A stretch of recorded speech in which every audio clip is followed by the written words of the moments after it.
Greetings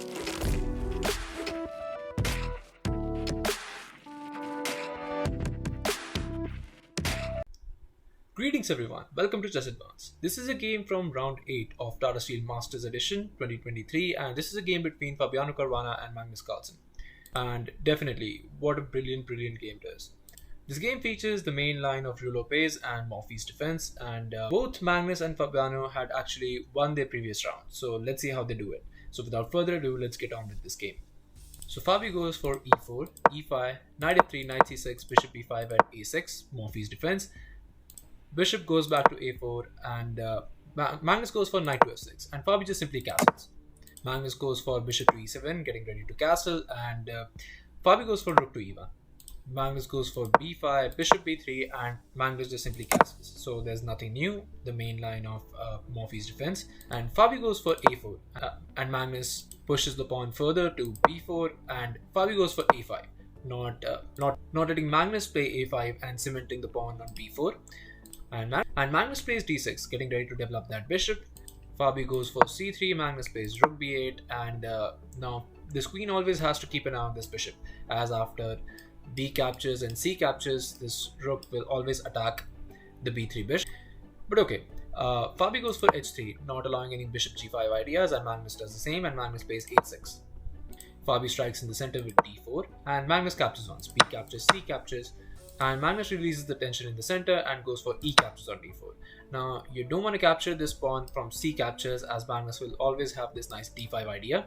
So instead, Fabi captures with the knight and knight captures on d4. And now your knight is under attack, and if you capture, you give white this very nice center. So instead of all this, Magnus just plays bishop d7, defends that knight, and Fabi goes for bishop to f4. And bishop to f4 is actually a new move in the position. There's a game in the database where white just goes for knight to d2, but Fabi goes for bishop to f4.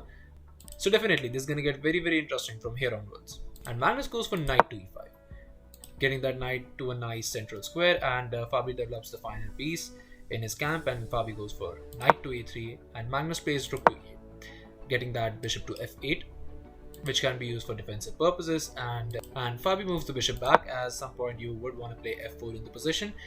And Magnus goes for bishop to f8 as planned, and Fabi executes the f4.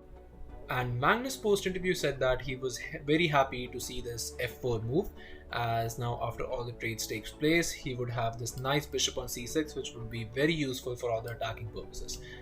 So Magnus's knight is attacked, so he moves it back. Magnus goes for knight to c6, and Fabi pushes the very nice e5. And after d captures, f captures, Magnus captures the knight on d4, and now you don't have the luxury of actually capturing the knight on f6 first, as your bishop on b3 is under attack. So Fabi recaptures, c captures on d4, and Magnus goes for the very nice bishop to c6. Now, it might be that Magnus had actually blundered the f6 knight, but not really, because if you actually go for the knight on f6, you get this very nasty rook captures on e1 with a check. Now, if you capture with the queen, you lose the defense of the bishop. So after bishop captures, you get this very nice rook captures on b3, and after queen captures, you get this queen captures on d4, which nicely connects with the king and the knight. So what Fabi has to find in this position is just queen to c2, which defends everything and keeps Fabi in the game. And just to show you how rich the position is, there's actually even rook captures on b3 is impossible. And after queen captures, you get this very nice knight to a5. And after something like knight c2, you get queen to g5. Very nice stuff, as your bishop is under attack, so you can defend it with rook to e3. And Magnus can go for something like rook to d8, hoping to get that rook into the action as well. And white has the very nice e6. And after bishop d4, pawn captures and bishop captures. And after something like queen d3, you get this position where both players are equally in the game, and it's actually anyone's game, even with all the chaos. But Fabi actually blunders the game, and Fabi goes for bishop to c2 in this position, which completely blunders the game. Now pause the video and try to find the crushing move for Magnus in this position while I give you a couple of seconds. Congratulations to everyone who's able to find this move. And Magnus goes for the kill, and Magnus goes for queen to d5. Very nice. And now the mate is being threatened, and there's not many ways to actually defend it.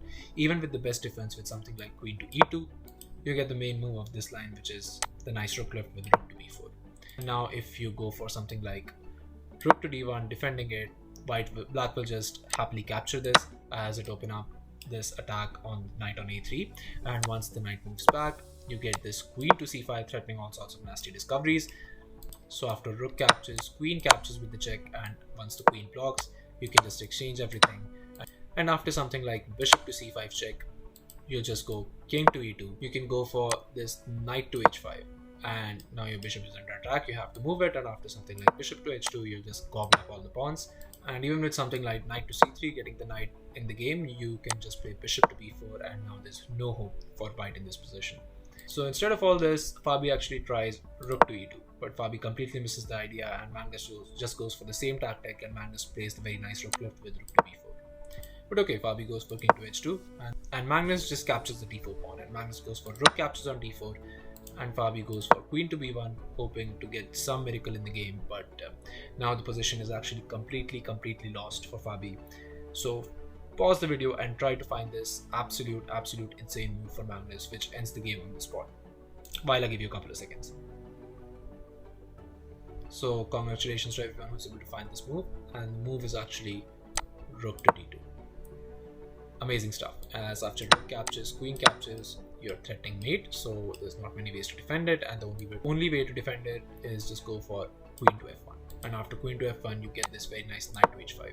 And after something like bishop to b3, threatening to win some material, you just get rook to e7, and after bishop g4, g5, and bishop goes back to f2, you just play queen to c3, attacking the light squared bishop, and once the bishop moves, you get this very nice queen captures on e5 with the check. And after something like g3, you just pile up on the g3 pawn with something like rook d7, threatening to play bishop to d6, and there's not many ways to defend against it. You can go for something like rook to a2, maybe to have some defenses in the game, but just bishop to d6. And now there's no hope for white, as the g3 pawn is attacked thrice.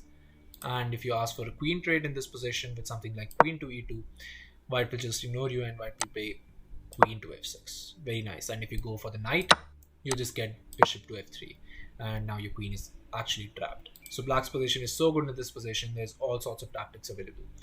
And Magnus post-interview said that he saw that rook to d2 was winning, but he didn't want to give Fabi any hopes to get back in the game, and Magnus just goes for a simple knight to e4 to win the game, as after all the trades takes place, the endgame is actually winning for Magnus.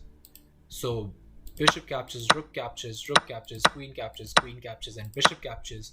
You get this position where this endgame is actually completely winning for Magnus.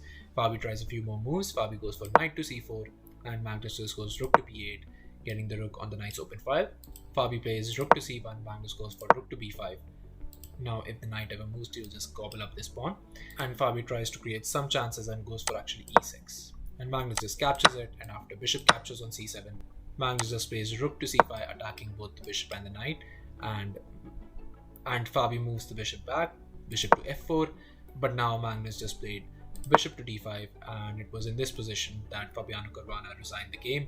And what a brilliant victory for Magnus Carlsen, who bounces back in the tournament with 2 consecutive wins.